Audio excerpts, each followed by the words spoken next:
আমাৰ 40টা সমষ্টিত হিতাধিকাৰীসকলৰ লগত সভা হৈ আছে।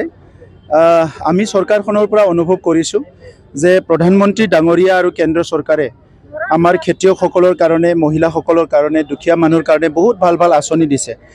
আমাৰ মুখ্যমন্ত্ৰী ডাঙৰীয়াই অসমৰ আমাৰ ছাত্ৰ ছাত্ৰী, যুৱ যুৱতীৰ পৰা আদি কৰি মহিলাসকল, খেতিয়কসকল বহুত আঁচনি দিছে। আমি কাউন্সিল চৰকাৰক আমি বহুতখিনি নতুন নতুন আঁচনি আনিছোঁ যাতে অৰ্থনৈতিকভাৱে আমি আগুৱাই লৈ যাব পাৰে।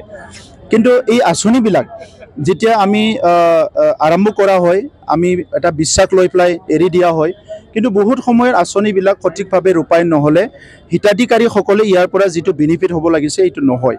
আৰু ইয়াৰ কাৰণে আমি এই সভাত হিতাধিকাৰীসকলক বা আমাৰ ৰাইজক এই কথাটোৱে কৈছোঁ যে যেতিয়া টয়লেট এটা আহে ভালকৈ বনাব লাগে, প্ৰধানমন্ত্ৰী আৱাস যোজনা ঘৰ আহে ভালকৈ কৰিব লাগে, VPRPৰ পৰা ভিলেজ পভাৰ্টি ৰিডাকশ্যন প্ৰগ্ৰামৰ পৰা আমি বিভিন্ন কাম কৰি আছে, এইটো ভালকৈ কৰিব লাগে।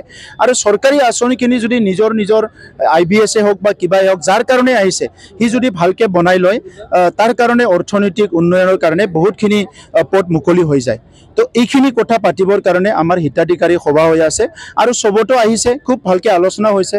মই আশা ৰাখিছোঁ এতিয়া আগত যিটো স্পিৰিটত কাম কৰিছিলে ইয়াৰ দুগুণ স্পিৰিটত হিতাধিকাৰীসকলে কাম কৰিব আৰু নিজৰ পৰিয়ালটো স্বাৱলম্বী কৰাৰ কাৰণে, অৰ্থনৈতিকভাৱে আগুৱাই যোৱাৰ কাৰণে এই কামবিলাক তেখেতসকলক সহায় কৰিব। অহা 6 জুলাইত আমি আমাৰ বড়োলেণ্ডত বসবাস কৰা যি জনগোষ্ঠীৰ লোক সংস্কৃতি আছে আৰু লোকগীত আছে, তেখেতসকলৰ শিল্পীসকলক কাউন্সিল পৰ্যায়ৰ এটা এৱাৰ্ড দিয়া হ'ব।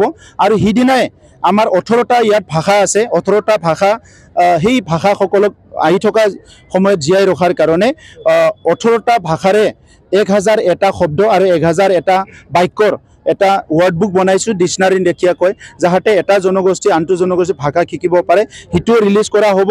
আৰু আজি মই তামোলপুৰত আমাৰ কলাগুৰুৰ এটা প্ৰতিমূৰ্তি উন্মোচন কৰাৰ লগতে এই কথাটো ঘোষণা কৰিছোঁ যে বড়োলেণ্ডত প্ৰত্যেক বছৰে ইণ্টাৰনেশ্যনেল ড্ৰামা ফেষ্টিভেল হৈ আছে, য'ত লেটিন আমেৰিকাৰ নিচিনা নেপাল, শ্ৰীলংকা, ৰাছিয়া বিভিন্ন দেশৰ পৰা আহি পেলাই অংশগ্ৰহণ কৰে। এই ড্ৰামা ফেষ্টিভেলটো আমি ইণ্টাৰনেশ্যনেল লেভেলত হৈ আছে, কিন্তু এই বছৰৰ পৰা উত্তৰ পূৰ্বাঞ্চল পৰ্যায়ত আমি 2জন ব্যক্তিৰ নামত, কলাগুৰু বিষ্ণু ৰাভা দেৱৰ নামত আৰু চলা ওস্তাদ বুলি আমাৰ বড়োসকলৰ একদম ফাৰ্ষ্ট আমাৰ যাত্ৰা গানবিলাক আৰম্ভ কৰিছিলে তেখেতৰ নামত আমি 2টা এৱাৰ্ড নৰ্থ ইষ্ট পৰ্যায়ৰ কাৰণে দিবলৈ গৈ আছোঁ।